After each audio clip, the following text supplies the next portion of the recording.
सर्वसाहुणं अनंतानंत परम सिद्ध भगवान की जय।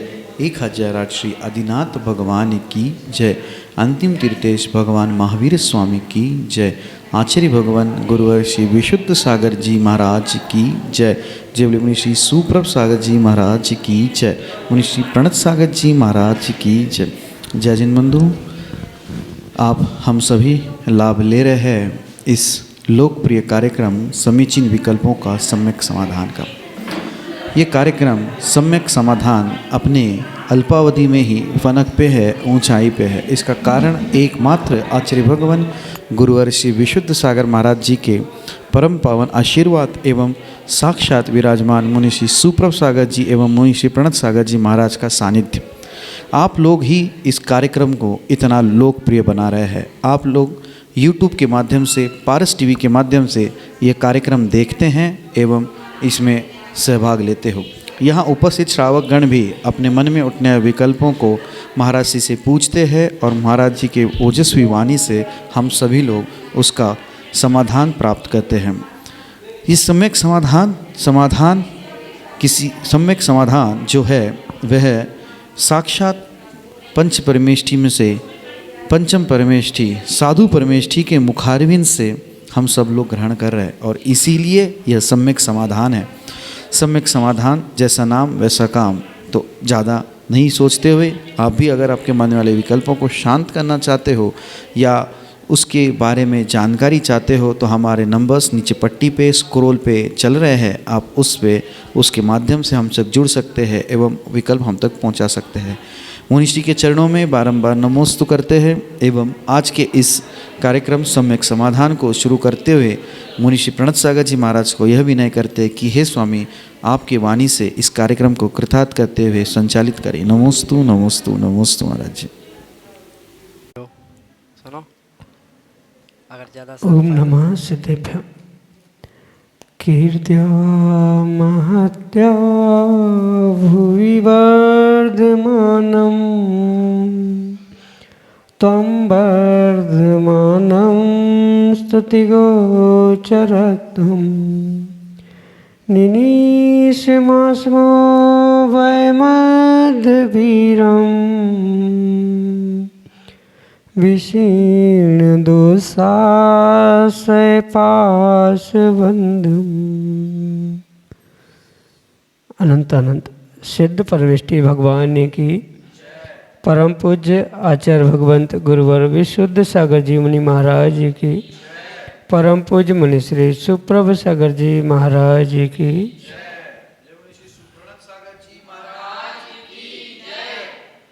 समीचीन विकल्पों का सम्यक समाधान। सम्यक ज्ञान की वह अनुपम विधा जिसके माध्यम से हम सभी अपने मन को निर्विकल्पता की ओर ले जा रहे हैं और निर्विकल्पता ही शाश्वत सुख है। और उस निर्विकल्पता को प्राप्त कराने का एकमात्र कार्यकारी उपाय समीचीन विकल्पों का सम्यक समाधान, जो कि हम सभी प्रतिदिन परम पूज्य मुनि श्री सुप्रभ सागर जी महाराज के मुखारविंद से प्राप्त कर रहे हैं। देश के विभिन्न प्रांतों से अनेकानेक समीचीन विकल्प हमें यहाँ प्रतिदिन प्राप्त हो रहे हैं और परम पूज्य मुनि श्री आगम के परिप्रेक्ष्य में उनका हम सबको सम्यक समाधान प्रदान कर रहे हैं। प्रारंभ करते हैं आज का सम्यक समाधान। और आज का पहला विकल्प जयपुर राजस्थान से नेमीचंद छावड़ा परम पूज्य मुनि श्री के चरणों में बारंबार नमोस्तु निवेदित करते हुए अपना समीचीन विकल्प रख रहे हैं कि महाराज जी, जिनवाणी का यह कथन है कि सभी जीवों का मरण उनकी आयु कर्म के क्षय से होता है, लेकिन महाराज श्री कई बार उन जीवों की अकाल मृत्यु भी देखी जाती है, तो क्या वह आयु कर्म के क्षय से ही होती है? हमारे समीचीन विकल्प का सम्यक समाधान करने की अनुकंपा करें। नमोस्तु महाराज जी, नमोस्तु। ओम नमः सिद्धम परम पूज्य आचार्य भगवान गुरुवर विशुद्ध सागर जी महाराज जी की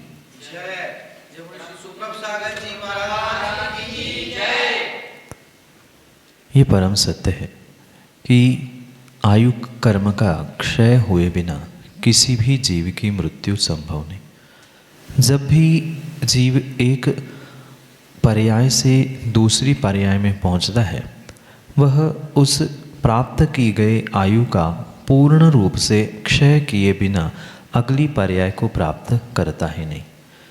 पर उसके साथ ये भी हमें विशेष रूप से समझने की आवश्यकता है, आयु क्षय के अनेक कारण आचार्य भगवंतों ने बताए और अपने समय पर आयु का क्षय हो जाना ये स्वकाल मरण है और उसके पहले ही आयु का क्षय हो जाना ये अकाल मरण है।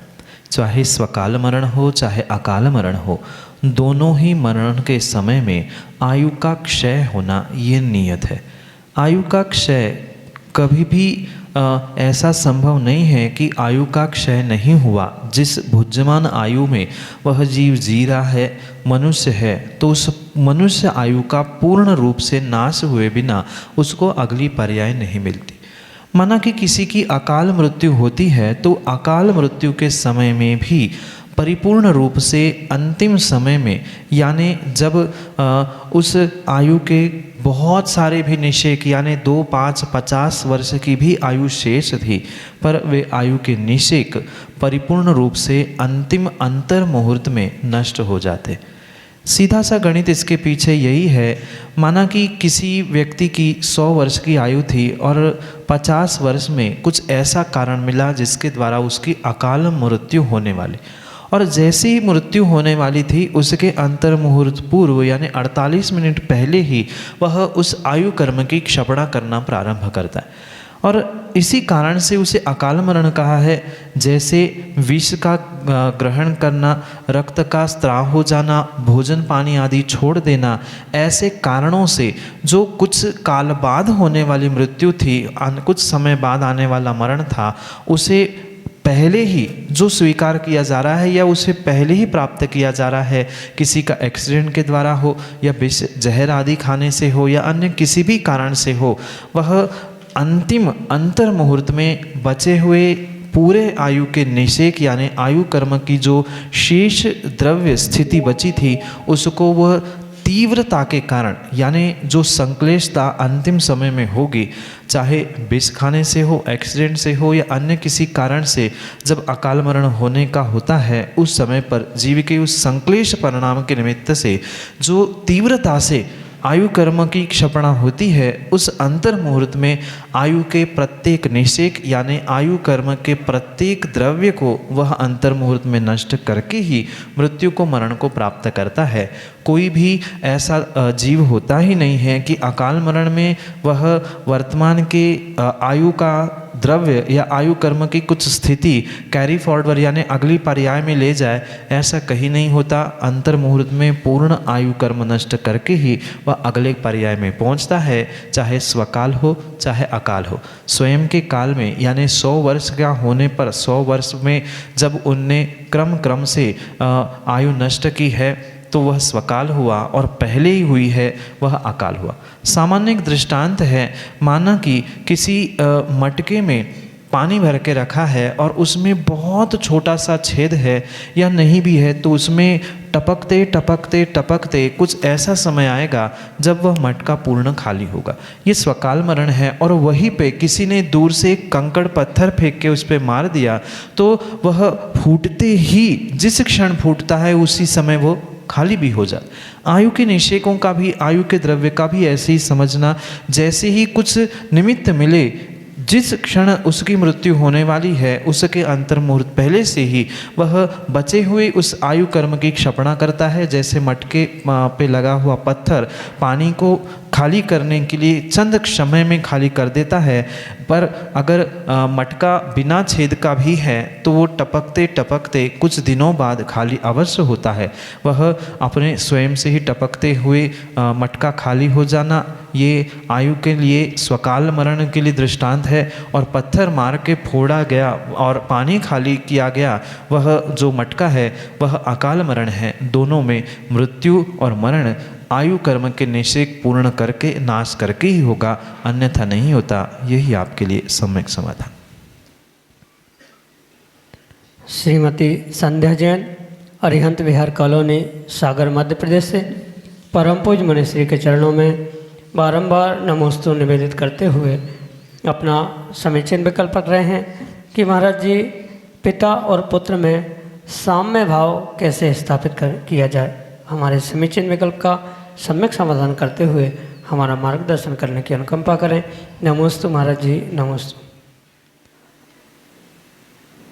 वास्तव में चाहे वर्तमान के काल के परिप्रेक्ष्य में हो या भूत में, ये जो घर गृहस्थी के निमित्त से पिता पुत्र माँ बेटी आदि का जो संबंध है, यहाँ परिपूर्ण रूप से उस जीजी यानी जनरेशन गैप को समझने की आवश्यकता है। स्वाभाविक सी बात है, हर पिता यही सोचता है कि मैं जब ऐसा था तो मैं कैसा करता था और मेरे ही तरह उसको भी करना चाहिए।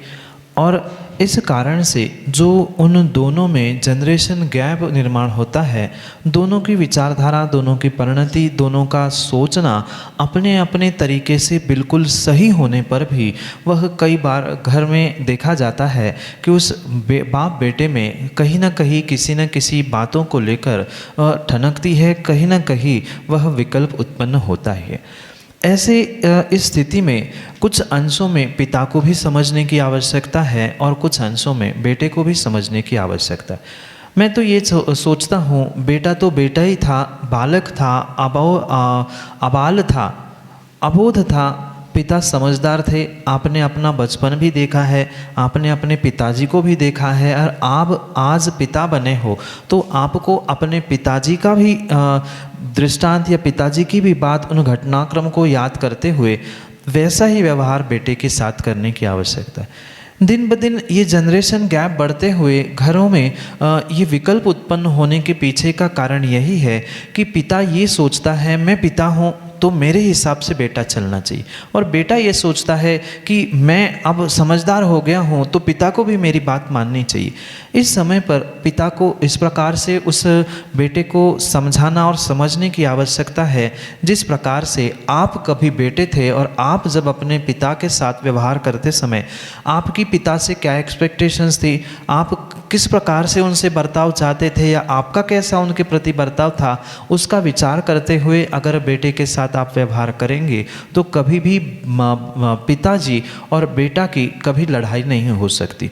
जो ये वाद विवाद हो रहा है मात्र और मात्र दोनों भी एक दूसरे को और एक दूसरों की अवस्था को ना समझने के कारण है।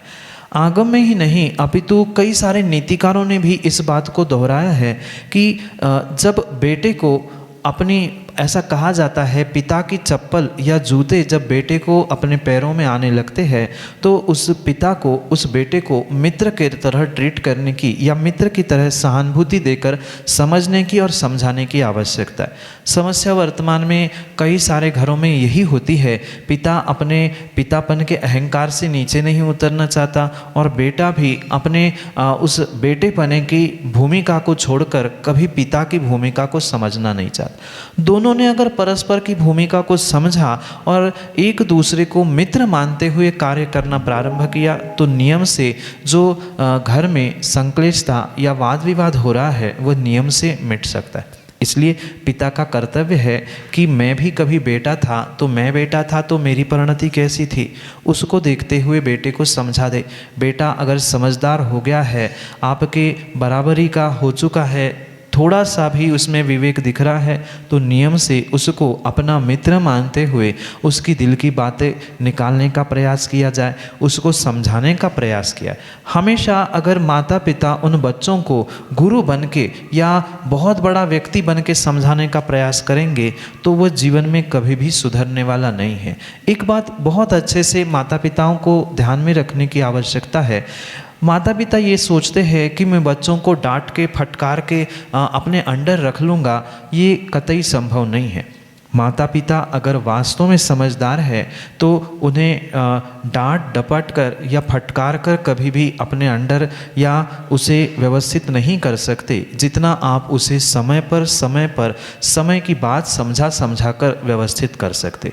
जो भूल आपके पिताजी ने आपके साथ की थी वही भूल अगर आप अपने बेटों के साथ करोगे तो कभी भी वह घर परिवार सुखी हो नहीं सकता। इसलिए कभी हम लीड से हटकर या परंपरा रूढ़ियों से हटकर वास्तविकता को समझते हुए कभी बेटे की भी बात समझनी होगी, कभी बेटे को भी पिता की मान स्वीकार करनी होगी।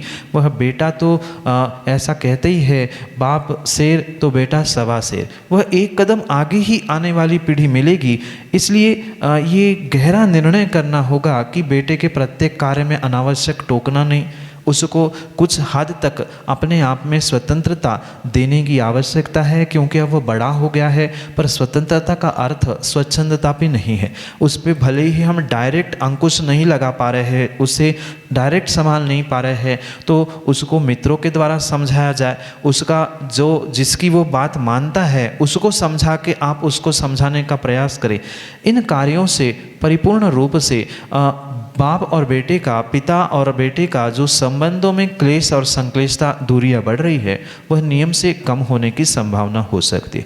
इसलिए कुछ हद तक बेटे को भी पिता की भूमिका को समझना होगा, पिता को भी बेटे की भूमिका को समझना होगा। जब जब बेटा या बालक अपनी अपनी उम्र में होता है, उसे दूसरे का भान नहीं होता, पर वही बेटा जब पिता बनता है तब उसको अपने पिता की उन बातों को, जिसको वो गलत मानता था, वो भी अपने आप को समझदार इसे उसको समझने लगता है।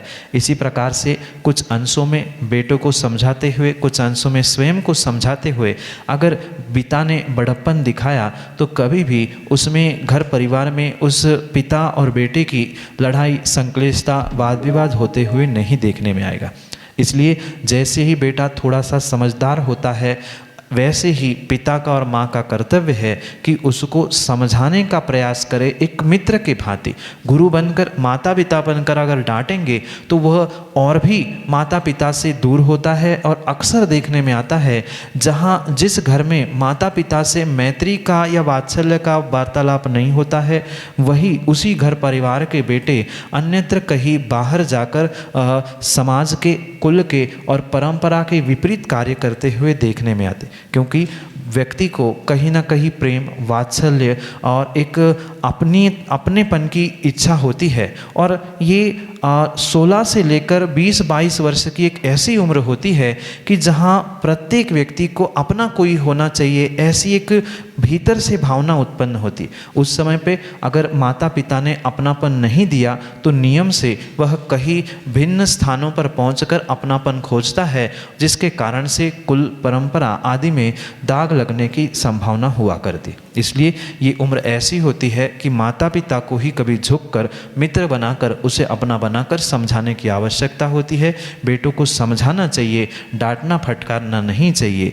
अगर आप ज़्यादा डांटोगे, फटकारोगे तो वो भी यही सोचता है, क्या करेंगे पिता, डांटेंगे, मारेंगे, मुझे जो करना है हम करेंगे। ऐसा ना सोचे। इसलिए समझदारी से माता पिता को परिपूर्ण रूप से उसको पुचकार कर, समझा कर, समय देते हुए समझाने की आवश्यकता है। दोनों एक दूसरे की भूमिका को समझेंगे तो नियम से वह घर गृहस्थी और बेटा और पिता का संबंध अच्छा होगा। यही आपके लिए सम्यक समाधान। अगले समीचीन विकल्प के लिए संतोष जैन, मोतीनगर, अपने ऑडियो मैसेज के साथ हमारे सामने। मैं संतोष जैन, मोदी नगर से दोनों महाराजों के चरणों में बार बार नमोस्तु। मेरा प्रश्न यह है कि राजू का प्रमाण किस प्रकार जाना जाए? कृपया मेरे विकल्प का समाधान कीजिए। नमोस्तु महाराज जी, नमोस्तु महाराज जी, नमोस्तु। करणानी योग में बहुत सारे प्रमाण माप दिए गए हैं। उसमें से किसी वस्तु, स्थान, क्षेत्र, ऊंचाई, लंबाई, चौड़ाई आदि को नापने के लिए उन बहुत सारे प्रमाणों में एक संख्या मान और एक उपमा मान, ऐसे दो प्रकार के माप या प्रमाण की व्याख्या प्राप्त होती। जहाँ साक्षात संख्या में गणित आता है वह संख्या मान है, और वहीं पर परिपूर्ण रूप से अगर किसी की उपमा देकर, यानी कुछ किसी के साथ तुलना करते हुए, किसी की उपमा देते हुए जो प्रमाण या माप निकाला गया है, उस यूनिट को उपमाना मान कहा जाता है। और ऐसे ही उस उपमाना मान के अंतर्गत ये राजू आदि उस दूरियों को, क्षेत्र आदि को या ऊंचाई आदि को नापने के प्रमाण कहा गया है। और उस राजू के निमित्त से आचार्य माधवाचार्य भगवान कहते हैं कि जब 1000 भार का कोई गोला है और वह इंद्रलोक से जैसे ही छोड़ दिया जाए तो उस इंद्रलोक से छोड़ने पर उसे जो 1000 माप का यानी भार का गोला नीचे 6 महीने में जितने डिस्टेंस को पार करता है उस डिस्टेंस को एक राजू कहा गया है। पुनः समझना, इंद्रलोक से कोई 1000 भार वाला गोला है, उसे छोड़ दिया गया और वहाँ से नीचे आते आते आते जब 6 महीने में जितना अंतर वह पार करता है उतना वह एक राजू का प्रमाण कहा गया है। इतना ही नहीं, इसके पीछे अनेक आचार्यों ने इतना बड़ा प्रमाण उसके रूप में कहा गया है। 6 महीने को कुछ योजनों से गुणा करते हुए उसके प्रति बहुत विस्तार से आचार्य भगवान ने बताया है कि वह 54,000 गुना कुछ डिग्री में, जिसका वर्तमान में कैलकुलेटर में किसी कंप्यूटर में भी उत्तर आना संभव नहीं है, इतनी बड़ी संख्या वह मील में, यानी वर्तमान में तो किलोमीटर चलता है पर जो मील और योजन का प्रमाण है उतना प्रमाण वह एक राजू का कहा गया है, जिसका आंकड़ों में गुना करके कहना किसी भी प्रकार से संभव नहीं है। फिर भी हमारे आचार्य भगवंतों ने उस संख्या को मील आदि में प्रदान करने का पुरुषार्थ किया है। अगर उसको किसी अन्य प्रकार से समझे तो 153 गुना 10 के ऊपर 21 यानी 10⁻21 इंटू 145 इतना जो संख्या मान आएगा वह परिपूर्ण रूप से लगभग राजू के बराबर आएगा। ऐसा उस जिनेन्द्र कोश आदि में उन जिनेन्द्र वर्णी जी ने लिखा हुआ है, जिसका एक सामान्य रूप से वहाँ व्याख्यान है, क्योंकि स्पष्ट कितने शून्य और कितने प्रमाण आदि क्या कैसा हो सकता है इसको समझने और समझाने के लिए इतना समय भी नहीं है। पर सामान्य रूप से उपमा से अगर समझे, इंद्रलोक से 1000 भार का गोला 6 महीने में जितना अंतर नीचे की ओर पार करता है वह सामान्य रूप से एक राजू का प्रमाण समझा जा सकता है। उसके प्रति और अनेक आचार्यों ने सूक्ष्म सूक्ष्म गणितों के द्वारा कहा है, उसको आपको आगम ग्रंथों से समझना होगा। इतने अल्प समय में उन आंकड़ों को कहने भी संभव नहीं है, इतने उस पे शून्य, इतना उसका गुणा आदि भागा आदि लगा के वह संख्या प्राप्त होती है। इसलिए संक्षेप से आपके लिए राजू का इतना ही प्रमाण। अगले समीचीन विकल्प के लिए ओजस जैन, मनोरमा कॉलोनी, सागर, मध्य प्रदेश से अपने समीचीन विकल्प के साथ। नमोस्तु महाराज जी। परम पूज्य श्री सुप्रभ सागर महाराज 108 श्री सुप्रभ सागर महाराज की जय। परम पूज्य श्री 108 प्रण सागर महाराज की जय। महाराज श्री, मेरा सवाल ये है कि जो उपनयन संस्कार होते हैं वो अकेले लड़कों के होते हैं कि लड़कियों के भी होते हैं, और अगर होते हैं तो वह किस प्रकार होते हैं? मेरे प्रश्न का समाधान कीजिए। नमोस्तु महाराज जी। उपनयन संस्कार उस 8 वर्ष के उपरांत प्रत्येक बालक और बालिका का होता है। जो 8 वर्ष के उपरांत सम्यक्त धारण करने की शक्ति को धारण करने वाला जो जीव है उसे इस उपनयन, उपनीति, यज्ञोपवीत, मौजी बंधन आदि संस्कारों से युक्त होने की आवश्यकता है। जहाँ आचार्य भगवान जिनसेन स्वामी ने श्रावकों के लिए 53 क्रियाओं का वर्णन किया, वहाँ उन्होंने ये भेद नहीं किया कि ये क्रिया श्रावकों के लिए, ये श्राविकाओं के लिए, ये पुरुषों के लिए, ये महिलाओं के लिए, ये बच्चों के लिए, ये बच्चियों के लिए, ऐसा कहीं भी विभाजन उन्होंने प्रदान नहीं किया। वहाँ उन्होंने स्पष्ट कहा है, जो भी बालक हो या बालिका हो 8 वर्ष के उपरांत जैसे ही सम्यक धारण करने की शक्ति उसके पास आती है, योग्यता आती है, उस बालक और बालिका दोनों को इस उपनयन उपनीति संस्कारों से संस्कारित करने की आवश्यकता है। पर ये भी बात परम सत्य है, दोनों के संस्कारों की विधियाँ भिन्न भिन्न है। जब बालक के संस्कार किए जाएंगे तो उसको परिपूर्ण रूप से यज्ञोपवीत पहनाया जाएगा, कटिसूत्र पहनाया जाएगा आदि। बालक के संस्कारों की कुछ अंशों में विधि भिन्न है और बालिकाओं के संस्कारों की विधि भिन्न है। बालकों के जब भी संस्कार होंगे तब उसे उस मात्र चोटी को रखते हुए परिपूर्ण रूप से अपने बालों को अलग करना होगा, क्योंकि ये एक प्रतीक है कि उसने कुछ नियम लिए थे। जीवन भर इसको याद करने के लिए बालों को हटा के अपने बालों की टकली करके हुए मात्र एक छोटी सी चोटी छोड़ते हुए वहाँ गुरु के द्वारा मंत्रों से उसको संस्कारित किया जाता है। वही जब बालिका होती है या कोई कन्या होती है उसके लिए बालों को हटाना, यज्ञोपवीत पहनना आदि आदि आवश्यक नहीं है। उन्होंने अगर गुरु के सामने पहुंचकर जो नियम होते हैं, जैसे अष्टमूल गुणों को धारण करना, सप्तव्यसन का त्याग करना, मिथ्यात्व का त्याग करना, जीवन भर के लिए नशीले पदार्थों का त्याग करना, ऐसे जो छोटे छोटे सामान्य नियम हैं, उन सामान्य नियमों से संकल्पित होते हुए गुरु के चरणों में श्रीफल चढ़ाते हुए जो रक्षा सूत्र हाथों में बांधा जाता है, उस रक्षा सूत्र के द्वारा वह संकल्पित होते हुए उनके भी संस्कार होते। आपने शायद बेटा नहीं देखा होगा, मोराजी में ही कुछ दिन पहले जो उपनयन संस्कार हुए थे वहाँ पर बालक और बालिका इन दोनों के संस्कार किए गए थे।